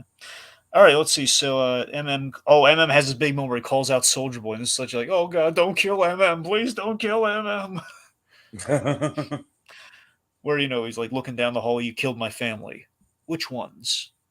It's like, oh, he just doesn't remember at all. Like, oh god. Yeah, and of course he doesn't fucking. I know, remember. of course he doesn't remember. Yeah, because he kills people left and right. Of course he wouldn't. Yeah. I felt bad for MM though. Like, oh man, like all that collateral damage, and not even like a memory. Didn't put it together. Sure. And let's see. So A-Train. So A-Train, he kills Blue Hawk and seemingly has a heart attack and does. Because I love that we built up. He's not supposed to use his powers because of the heart condition. You know what made me absolutely convinced that he was dead, Dragon? The fact that we held on the shot at the end. No, the fact that he apologized to Huey. Right. Yes. Yeah, you're right about that. The fact that Huey, like, that's literally the last thing he does. And I like that it's almost like a Breaking Bad thing where, you make your apologies, but the damage has been done. So he punches Huey gets to punch him in the face because now he can. But, and honestly, yes. I think if it weren't for the brother, I feel like the brother is like the one thing holding the A-Train plot, like holding my interest now, like kind of like the dichotomy of like, A-Train's literally got this big comeback opportunity. The brother is just like totally he doesn't want to have anything to do with it. Yeah, he's ashamed of his brother. So I am hooked on that part of it, but I do think just from a storytelling, character development point of view, I do think him apologizing to Huey really could have been the last big moment for him. I completely agree with you, and I was really thinking he was just dead, and that would have been like the perfect end to his story. And he did something heroic in the end, where he killed the man who paralyzed his brother. Exactly, also was like a pariah to the black community, even though it was a fucking horrific death. Oh, it was. I mean, he dragged him like across the. Dragon, you know what it is? What is it? It's literally like an extremely extended version of the bit in Sin City. The whole like, I don't know about you, but I'm having a ball. Yeah, it's a little bit of that. Yeah. Oh, yeah, you're right. No, you're right. I'm just thinking about it now. It is that. It's exactly that, but way, way more brutal. And that's like one of the more brutal things in that movie. So yeah. All right. So let's see. So the episode ends with Starlight making her big move, like she publicly calls out Homelander using her phone, and like said, calls out Vought and everything what Homelander's doing. So it's just gonna be labeled by the media as crazy and everything, and All right. So that's the end of 6, and that brings us to 7. One of the best episodes as well. Indeed. I think it's this and 3 for sure are like the top contenders. I mean, again, the finale's really good too, but yeah. We'll get there. All right, we'll get there. The finale's good. I have some nitpicks with it though. I have one nitpick. One of my favorites of the season. It's in the lower half for me. All right. Well, regardless, 7. So, okay. So first of all, I feel like the lead that we need not bury here is all the stuff with Black Noir. Yes. So, Black Noir's backstory. So, again, if you remember, they've kind of like planted a very light seed in the past with us that we kind of speculate on back in the day, I think, where Black Noir, we saw him like kill at the top of season 2, slaughtering like this village of bad guys, like super villains. And there's like this kid in his bed after he cut the guy's head off or something, and he's like playing with the little kid's little rabbit. Oh my God, you're right. Oh, Jesus Christ. So they had set up that Black Noir, the kids loved him because of his look and everything, but beyond that, Black Noir did have kind of a childlike side to him. And he was that's crazy how well that's set up then. And they had done things like he would like drink things from a straw through the mask and everything. So there's like a bit of a childlike and we saw him once crying after he learned that he was injected with Compound V as a kid. He was like kind of crying in the corner like a child. So they had set this up very lightly in the past. So like almost like once per season, one could say. But then they just go all in. That they do. So we learned that his name is Irving. and he's Hey there, Irving. We got something special to show ya.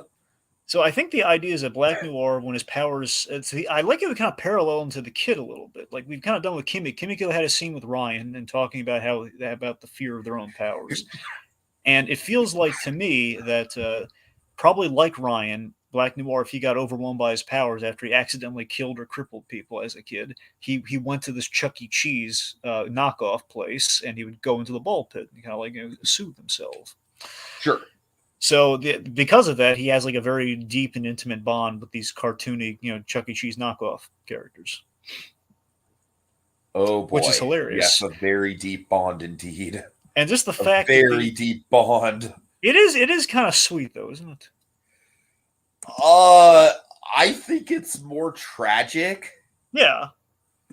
Like in a way it's sweet, but in another way it's literally just like this dude has like no attachment to reality. Yeah, well, remember because he has that brain injury. That's why. Right, yeah. Because he had he has that really bad brain injury, which is why he can't speak anymore. Which I'm learning. I completely forgot about that. Oh, that's why he doesn't speak. It's traumatic brain injury. Yeah, it's not just that he's being the strong, silent, stoic type. Yeah. So anyway, so yes, he's So the fact is, it's such a hilarious blend that only the boys would do. It's kind of like the singing gills that we did last season when the Deep was hallucinating. Which, by the way, It is, cameo, yeah, it is kind of like that, yeah. The other cameo, by the way, when they did the it's like the thing that Gal Gadot did, the song.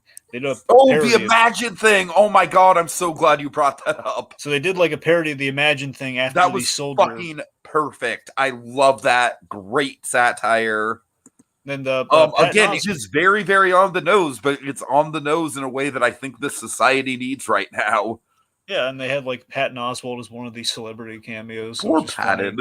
Well, it's given the fact that he was the singing guild last season, so the fact that he's doing it here again, it's just really funny. Anyway, so like that. So basically, we're doing something super violent, but with like a very like kiddie veneer, where it's like they're all playing roles as if they were in a play, but they're all anthropomorphic animals. So like I think Black Noir is a sheep, and like Homelander's like the eagle. No, sorry, Soldier Boy's the eagle. So I think the fact that Black Noir is the sheep and he's the one that gets like physically assaulted, like I said, it's like I feel like they're like it like having them be the anthropomorphic cartoon characters. It takes the blow of the violence away in some aspect, but in other ways, it makes it more disturbing. Do you agree? No, I absolutely agree as well. I mean, because it's kind of more horrific. By the same token, it's like, yeah, well, it's not as it jazzed up how we could have shown this because we already seen. I mean, I like that we didn't just see the violence play out. I like that we dressed it up in a way that made it even more memorable. Exactly. Yeah. Because at a certain point, when you do so many horrific things in the boys, you got to jazz it up and kind of do it in a different way. This is like the perfect kind of solution for that. But it's the fact that we saw such a human moment with Black Noir was like. It's a ridiculous thing too. It's the fact that he wanted to be cast in the lead role in Beverly Hills Cop. He wanted to be Axel Foley, and that Soldier Boy's people essentially insulted Black Noir and said like, no, he's not funny at all. Like that meant a lot. That role meant a lot to me. He says, no, I'll stick to me. I'll be in the movies. Okay, you're not funny enough to be in the movies. Right. And then just beat the ever loving crap out of him. It was just brutal, and that led to Stan Edgar basically giving him the go ahead, like, yeah, we replaced him, so turn on him. But then, of course, as if that wasn't enough, Dragon, this episode we also have all the Butcher stuff going on. Yeah, so Butcher, they run into Mindstorm, who essentially look him in the eyes, and you're going to be basically trapped. And you're not supposed to wake up. That's the thing. Like, he's supposed to be trapped forever in like this, basically his worst fears. Like making a hallucination of his worst fears, like going through his memories, and we see the sad life of Billy Butcher, like in London, where his father's abusive towards him, but like, hey, you kicked the crap out of the headmaster, good boy, that's my boy, yeah. Exactly, yeah. And poor Lenny, who's a good kid, again, much like Huey, and you see the similarities between Huey and Lenny. And we see what really haunts me is the fact that we end on Lenny's suicide, which traumatized Butcher the most. That his poor brother, killed himself, and then his like haunting words really, you get everyone you love killed. Me, Becca, probably Ryan, and then Huey. And then I gotta tell you, did it chill you to the bone in a good way? Where it's like when he was woken up, the first thing he said, and Carl Urban delivered this so well, just, Huey, I'm so sorry. Yeah, no. I mean, it didn't chill me, but it was very heartwarming for me. I mean, just the fact that Butcher doesn't open up like a genuine moment of just genuine I'm like a genuine apology from that guy. I don't know. No, I mean, yeah, like I really like the direction that we go in with him and Huey. Like, how he does finally acknowledge that Huey is kind of like his surrogate little brother. I really do like that journey that we go on for sure. Yeah. Also, it's kind of fun to see Huey play off of Soldier Boy, and Soldier Boy just won't admit that he has PTSD and like getting stoned. I don't have PTSD. That's for pussies. Yeah, you can gargle my will, all that sort of stuff. And guys, the fact he's getting stoned on that, he's getting paranoid while he's out there too. Oh my god, yeah, just like what? What'd you say? I literally did you hear that? Not say anything. And also, I love that Huey kind of stands up to him for a bit there, ends up getting punched, but thank goodness he's on the temporary V, or else he would have been killed. Right. Just the fact that he, the whole, you weren't even at D-Day. Let's pose for pictures afterwards. And, bam! Told you to shut up. Oh, man. All right, so let's see. Yeah, honestly, that, you know what? This is probably the best episode.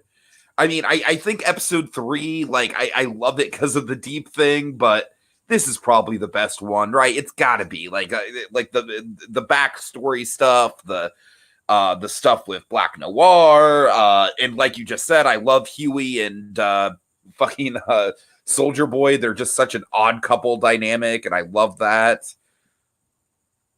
Yeah, and also we do a John Walker kill times 20 to Mindstorm. Oh god, John Walker and Falcon Winter Soldier. I mean, that's just yes, absolutely, yeah. The bloody shield, how horrific! Oh, kids, you have no idea. We're just basically the man has no face. Right. And also, one detail before we move on, so we don't glaze over. Homelander, so Maeve has been kidnapped at this point and basically being stowed away. Because at this point, by the way, a little thing we kind of glazed over. Maeve slept with Butcher, and again, the gray area, Butcher kind of getting over his soup, his soup prejudice. So Homelander has Maeve in a cell, and he plans to kill her. But before he kills her, he's going to fulfill Stormfront's wish. He's going to harvest her eggs and make super babies. Yeah. And again, but what's fascinating about this fact that Homelander basically making test tube babies like he was. Exactly. Now I'm just picturing the one of the teaser photos for season 4 essentially being the Dexter season 4 poster with Homelander and a little baby Homelander on his shoulders. Oh yeah. Right. And, the baby's got the laser eyes. Yep. Oh, right. That sounds great. Yeah. All right. Then we have the last episode. And then maybe Ryan's there too. It's like a family photo or something. All right. Yes, last episode. The Instant White Hot Wild. Yeah, Dragon, I don't know. I really like the ending of this season. Honestly, it might be my favorite ending out of the 3 seasons. Getting there is a little fighty fight. I mean, yeah, but it's good fighty fight, but it's still fighty fight. To be fair, we didn't do fighty fight. To be fair, we saved we did the fighty fight in the big ways that counted. Again, in kind of a 3-act structure. So we had the middle one, which is the Homelander getting scared for the first time, and then we had the actual big brawl for the end. At least we spaced it out a little, is what I'm saying. Yeah. I'm just saying, I don't think this episode had a wow moment in the same way many of the other episodes did. I thought the ending was wow-worthy with the kid. The ending is great. I'm just saying, building up to it. I don't know. It's a solid episode. It just did, I just felt like it kind of, basically, Dragon, you can imagine, I essentially binged this the day that episode 8 came out. And so, I had been hearing all the hype and all the, people were, super hyped for this episode. And in that respect, I think it's solid. I just don't think it's anything, wow-worthy to me. I think it's a good kind of, it almost, it's not exactly like this, but it's almost kind of like one of those episodes where it's less about the big conflict going on in the episode and more about kind of, moving the chess pieces into place.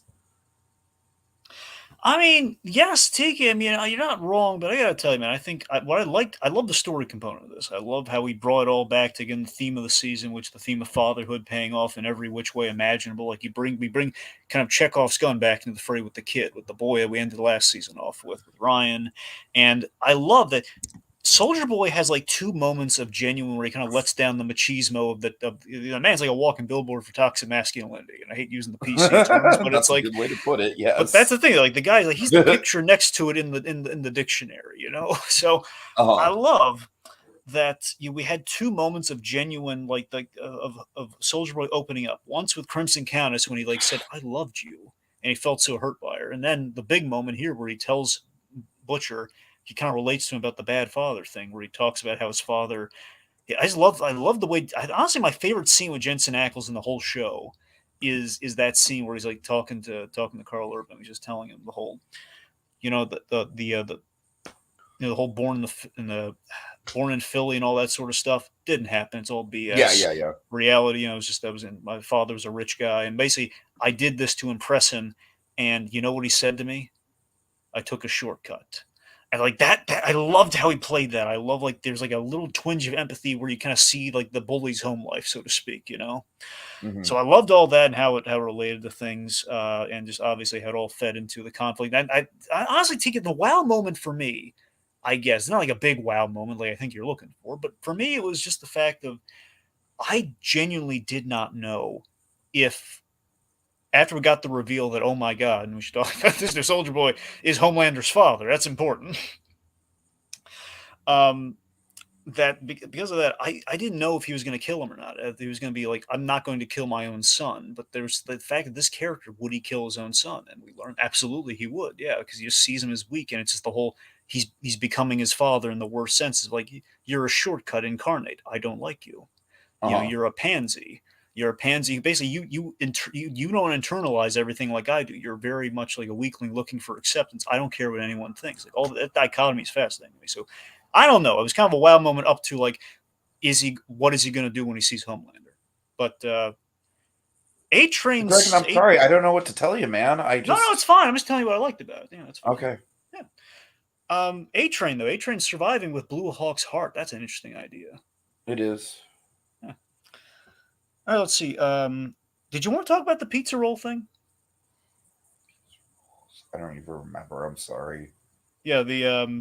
I saw the whole the plink. I think it's a Plinkett reference. I gotta be honest. The pizza roll seems really specific. A part of me wonders because it feels like Oh yeah, Kripke. yeah, yeah. The Huey's dad thing. Yes, I'm sorry. Yeah, That was which is a good scene in itself, but it does make me wonder if Kripke watches Red Letter Media. It really does. Who Wants a Pizza Roll. You know, Red Letter Media edited all that shit out of their reviews now.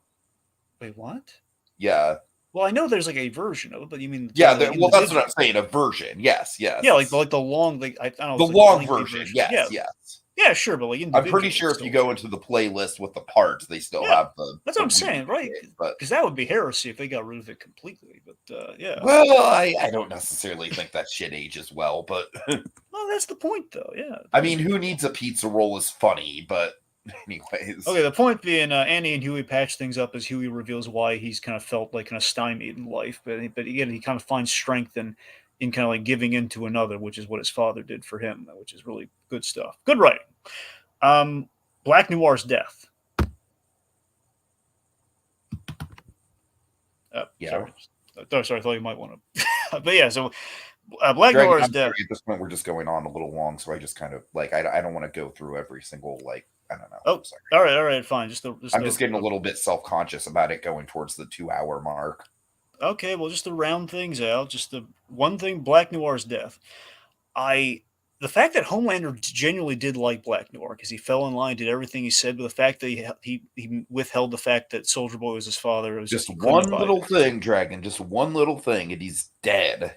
Yep, which is sad. He liked Black Noir too. That's what just kills me about that. Let's see, and then the last thing we got to talk about is the ending itself. Tragic to me. Ryan completely referenced again. We completely did this brilliant reverse of the end of last season, where the boy went to Butcher at the end of last season. Now he goes to Homelander, and that was really good. And then the kid goes to the rally with him, and he sees his father. for the first time ever in the show, Homelander kills, like, he's fantasized about it before, like heat vision in the crowd of people. Yeah, that was like He, one of the big running things with him in season 2 was the fantasies of this. yeah, like it would Stormfront making him jealous for a bit there. He fantasized about zapping everyone who insulted him, but now someone throws something at his kid, and they're going to look at him as protective papa, and he just zaps that guy. And I love that pause, like, how are people going to react? And then Todd of all people. Oh my god, yes, I love how it's so perfect. It's such a good way to like give who has been essentially a minor character the whole season like his terrible time in the spotlight, Dragon. It's such a perfect end note, I think. We gave him the period to the story here. Where he says, like, yeah, Homelander, cheers for him. And then again, it so breaks your heart. Just Ryan smiling at, like, yes, the kids being led down a dangerous path. Yeah, and of course, at the start of the season, Dragon, he was terrified of this man. Yeah, which is just like he was having nightmares of this man. I know, it's just fascinating. Wow. And again, it was Butcher's decisions this season. I like that we ended on a down note, and also something important to note for the next season. Butcher has, I think, 12 months to live because he took all the V24. 12 to 18. 12. Okay, it was 12 to 18. Okay, thanks. Yeah. So he has 12 to 18 months left. So that's really interesting, given the fact The Boys does have an ending, and that we have like a timeline on when Butcher dies. Would not be surprised at all if he dies in the last episode, and the last episode lines up with that. Exactly. So that's the thing. You kind of know, like, you have to figure we're going to keep Homelander around until the last season, right? Dragon, if they killed Homelander before the last season, it would be such a big mistake. Exactly. So I like that we're kind of building. I think at the worst they could neutralize him. I think. Right. But they need to have him around. So you'd have to imagine, like, the end of the show ultimately would be the two of these guys going, like, ending each other, right? Or something along those lines. Something along those lines. I don't know. So also, again, Victoria Newman for next season, she's trying to become Dakota Bob's vice president. So her plan essentially is, I'm going to become vice president. I'm going to pop the president's head and become president of the United States. That's her plan. So we're teeing up a really interesting next fourth season. So I'm down for it, man. We have, yeah. On the whole, I think it's safe to say we're feeling this season, right? We're liking it. Dragon, I will go as far as to say I put up on Facebook after finishing this season, and I don't think you're going to agree with this, and I don't think many people will agree with it, but I'm sticking to it, I think, in my humble opinion. I've thought about it. I think this is the single best piece of superhero media we've gotten since Infinity War. Better than Endgame, better than No Way Home. But I don't know. It's kind of a high bar, but it's good. It's good for sure. I'm just saying, like, man, the level of enjoyment I got out of this thing, just episode to episode. Like, Dragon, I want to make it clear. I like the last episode a lot. I just don't think, like, my jaw wasn't on the ground like it was on certain other episodes. So, but I don't know, man. Like, you know me. I feel like with time, I feel like Endgame, to me, it's not necessarily a movie that I want to rewatch. I'll certainly rewatch that last hour over and over again for sure. But I don't know. I just think this just has everything, man. It's got all the components of good storytelling. Like, even the characters that I wasn't really feeling as much in the first couple seasons really come into the limelight. Anthony Starr, as we've already established, is just utterly horrifying. Jensen Ackles, like you said, he's like the walking poster child of toxic masculinity, and it's hilarious and terrifying at the same time. Carl Urban has never been better. I just think every single person is at the top of their game. One other thing I need to mention, Dragon, before we get out of here, all right? Okay. Maeve. Yeah. A-Train, I certainly think did. Like, I am disappointed that we didn't end with his apology to Stewie. Or Huey. I'm sorry, Stewie. My bad. But Maeve, I truly think should have died when she did. I agree, and I was pretty disappointed when I saw her just like, oh, she's just kind of roughed up. She'll be fine. Well, no, Tiki, she won't be. But here's the thing. I called BS on her surviving, but I think the implication, I could be wrong here, is she probably lost her powers in that blast. That's the implication I got too. I just think that it was such a good heroic sacrifice moment for her. I don't know what we're gonna do with her moving forward. I mean, exactly. I don't know, maybe like I will say I did like the little exchange about the pirate patch. That was fun. Mm-hmm. Oh, Oh, yeah. definitely the pirate patch. And you know what? If we do see Pirate Maeve and they do something with that, I don't know. Like there's areas we could go in Dragon with her. Like I think the idea of a soup having to contend with the loss of powers, I do think that is something we could go down with her. Well, I I think the just only think thing we can do with her is she's on the team with the boys, right? I mean, that's the only thing I can think of. right. And like I said, just the psychological ramifications of losing the powers and Yeah. what that would actually mean for a soup, and not in a positive way like we saw with Kamiko. By the way, one of the best acting moments this season, I think, was Kamiko realizing she couldn't heal, and just the joy on her face when she realizes it. That was powerful, man. It was rather good. And also, of course, All right. remember, Kimmy got her powers back, too, so we did that this season as well. Indeed. So, yeah. Okay, now that's it. Okay, so big thanks to Atomic Beast for joining us, and yeah, we'll see you guys later. Don't piss off Homelander Or Soldier Boy.